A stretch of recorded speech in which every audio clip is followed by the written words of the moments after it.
See here, numerical base on speed time curvature.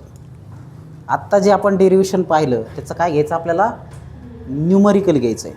Okay, तर काय आहे, अ train has a schedule speed of 60 km/h. 60च्या स्पीडने एक train travel करते. Okay, between two stop which are 6 km apart from each other. म्हणजे एका स्टेशनपासून, म्हणजे जालन्यापासून ट्रेन निघाली कुठं, बदनापूरला. मधात अंतर किती आहे, समजा 6 किलोमीटर, 10-12 असेल, समजा 6 किलोमीटर आहे. आणि ट्रेनची स्पीड किती आहे, 60ची स्पीड आहे, 60 km/h. प्रत्येक तासाला ताशी वेग किती आहे, 60 किलोमीटर असा आहे. आणि काय म्हणलं आहे, टॉप स्पीड काढा, मॅक्सिमम स्पीड काढा ट्रेनची. रेल्वेची काय काढायची, मॅक्सिमम स्पीड. डिस्टन्स माहिती आहे तुम्हाला, हो. ॲक्सेलरेशन, किती फास्ट ॲक्सेलरेशन रेट करते, ट्रेनचं ॲक्सेलरेशन माहिती आहे तुम्हाला, ट्रेनचं स्टॉपिंग रेट पण माहिती आहे, डिस्टन्स पण माहिती आहे, स्पीड पण माहिती आहे. तर टॉप स्पीड आपल्याला काढायची. कन्सेप्ट समजला का, कोणाकोणा समजला हात वर करा. ॲक्सेलरेशन माहिती आहे, रिटार्डेशन माहिती आहे, डिस्टन्स माहिती आहे, ॲव्हरेज स्पीड माहिती आहे, टॉप स्पीड काढायची म्हणजे मॅक्सिमम स्पीड काढायची. समजलं, कन्सेप्ट समजला. तर बघा, S = 6 किलोमीटर, शेड्यूल स्पीड किती आहे, 60 km/h. त्याच्यानंतर अल्फा दिले 2 km/h/s. प्रत्येक हवर, प्रत्येक सेकंदला 2 km/h/s. बीटा पण 3 km/h/s. आता तुम्हाला माहिती आहे, schedule speed = distance between station divided by actual time of run plus stop time. बरोबर आहे बाळे. Schedule speed = distance between station divided by actual time of run plus stop time. तर इथं 60 = 6 divided by T divided by 3600 प्लस 60 divided by 3600. बरं, 3600 का बरं घेतलं, सेकंदमध्ये करायचे. हे टाईम सेकंदमध्ये दिलेलं आहे ना. तर आता हे 3600 खाली इकडं भागाकारात आहे, ते वर आणल्यावर काय होईल, गुणाकारात जाईल. तर 6 हे पहा, 60 जसं तसं ठेवा, = 6 × 3600 डिवायडेड बाय T प्लस इथं काय उरलं, 60 उरलं. तर आता हे टीने याला मल्टिप्लाय करा, तर काय येईल, 60 T + 36 T + 60 सॉरी. हे पहा, यानं याला मल्टिप्लाय केलं तर हे काय आलं, 60 T + 60 = इथं काय आहे, 36 × 6. हे कोणाकोणा समजलं, हे इकडं मल्टिप्लिकेशनमध्ये लिहिलं. तर आता याला कोणत्याही पद्धतीने तुम्ही सिम्प्लिफाय करू शकता. ओके, याला 60T + 3600 = 3600 × 6 अशा पद्धतीने घेऊ शकता. ओके, तर मग हे 3600 इकडं गेलं, ठीक आहे, कसं बी घ्या. चला याला अजून सिम्प्लिफाय करू आपण. हे 0 कटलं, हे 0 कटलं, हे 6 कटलं, हे 6 कटलं. इथं काय राहिलं, T + 60 = 360. मग T = 360 - 60 = 300. तर हे चाललं, इथं तेच केलं आपण. ओके, कोणत्याही पद्धतीने करू शकता तुम्ही. ओके, कोणत्याही पद्धतीने करू शकता, पण मला हे वाटलं हे थोडं सिम्पल आहे म्हणून हे केलं. पुस्तकामध्ये तर डायरेक्ट एकच स्टेप दिली. हे समजलं. आता हे टाईम आला आहे, तर VM = T - √T² - 14400 KS divided by 2K. आपल्याकडे टाईमच नव्हता, आणि टाईम नव्हता म्हणून आपण हे केलं. हां, स्टॉप टाईम होता, पण टोटल टाईम होता का, नाही. रेल्वे किती सेकंद थांबते, 60 सेकंद थांबते, 1 मिनटं थांबते पूर्ण स्टेशनवर. ओके, तर ॲक्च्युअल टाईम ऑफ रन किती आहे, 5 मिनटाचा. 5 मिनटं म्हणजे 300 सेकंद. 5 मिनटाचा रन टाईम आहे आणि 1 मिनटाचा थांबायचा टाईम आहे. टोटल 6 मिनटं लागतात त्याला ट्रेनला. तर मग आता काय करायचं तुम्हाला, टॉप स्पीड काढायची. VM = T - T² √T² - 14400 KS. आता के काय रे 1/2 अल्फा प्लस 1/2 बीटा. मग अल्फाची व्हॅल्यू टाका 2 प्लस 1/2 प्लस 1/6 किती येईल करा बरं. 0.4166 येईल. मग ही व्हॅल्यू तुम्ही कुठं पुट करायची इथं के मध्ये पुट करायची. चला तर हे टी म्हणजे 300 मायनस √300² मायनस 14400 इंटू ही आलेली व्हॅल्यू इंटू 6 म्हणजे डिस्टन्स 6 डिवायडेड बाय 2 इंटू के. केची व्हॅल्यू पुट करा. ह्याचे उत्तर येईल 81.13. येतात बघा बरं.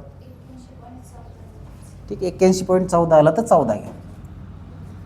तर व्ही एम आलं एवढं. कोणाकोणाला समजलंय नाही समजलं.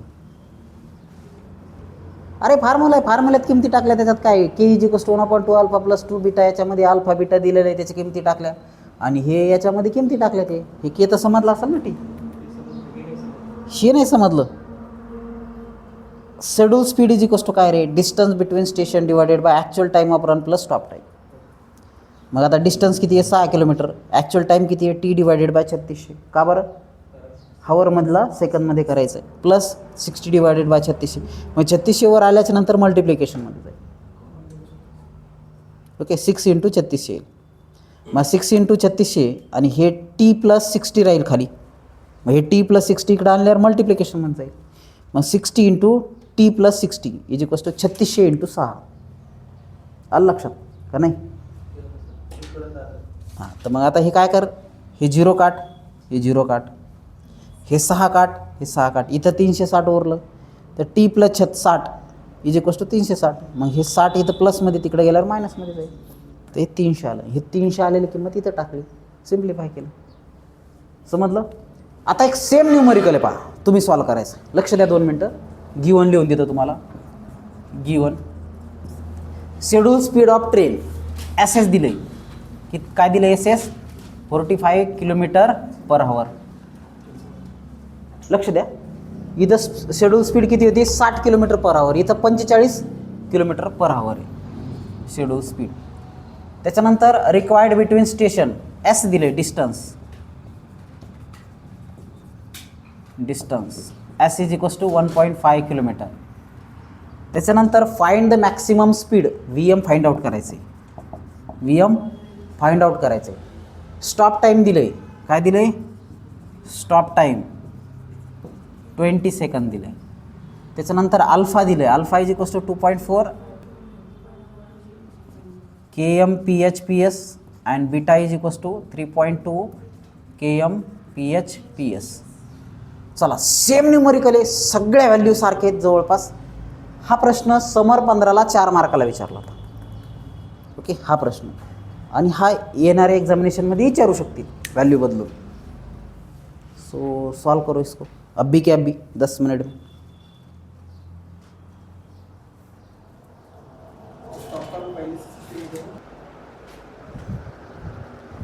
सेम न्यूमरिकल आहे. आता S S is equals to काय distance between 2 stop divided by T plus stop time. T म्हणजे ॲक्च्युअल टाईम. तर हे किती 1.5 किलोमीटर आहे. हे टी प्लस 20 डिवायडेड बाय 3600 आणि 45. याला जर सिम्प्लिफाय केलं तर याच्यासोबत गुणाकार आणि हे इकडं वर मल्टिप्लिकेशनमध्ये जाईल. So T plus 20 is equals to 3600 into 1.5 divided by 445. याला जर सिम्प्लिफाय केलं तर हे येईल 120. So T plus 20 is equals to 120. Therefore T is equals to 120 minus 20 is equals to 100 second. आता हे 100 सेकंद आणि केची व्हॅल्यू करा. K is equals to 1/2 alpha plus 1/2 beta. याला सिम्प्लिफाय करा हे 0.3645 येईल. ओके तर अप्रॉक्सिमेटली 0.365 घेऊन टाकायला. तो इसको v is equals to T के बाद minus √t² 14400 KS divided by 2k. Value टाका केची व्हॅल्यू टीची व्हॅल्यू 100. इसको 0.365 इंटू 1.5 डिवाइडेड बाय 0.365 कितना आता है. हाँ 74.85 83 73.91 अप्रॉक्सीमेटली किती येते 74. किताब में ये दिया है, अपना ये आया, कोई दिक्कत नहीं, ये रख दो, इट इज़ करेक्ट. ओके. लेकिन अगर जितना ज़्यादा डिजिट लेते हो उतना एक्यूरेट आएगा वो. 36 आणि 4-5 नंतरचा डिजिट 8 आहे ना. काय होतं 0.3645 मग आता हे जर पुढचं असेल तर इथं 6 घ्या ना तुम्ही. 0.3646 घ्या. हा जर घ्यायचा असेल तर इथं 5 घ्या. आपण 5 घेतलाय. आलं लक्षात. डिजिटचे रूल्स माहिती आहेत ना तुम्हाला. नेक्स्ट डिजिट असेल तर 5पेक्षा मोठा असेल तर नेक्स्ट डिजिट घ्यायचा. तर मग त्याच्यामुळे आपण 0.365 घेतला होता. तर हे घ्या किंवा हे घ्या, इट इज ॲप्रॉक्सिमेटली सेम. हे जरी उत्तर आलं तरी मार्क मिळतील, हे जरी आलं तरी उत्तर मार्क मिळतील तुम्हाला. ओके. इत्ता उत्ता 19-20 चलता. ओके. सो राईट डाऊन दिस.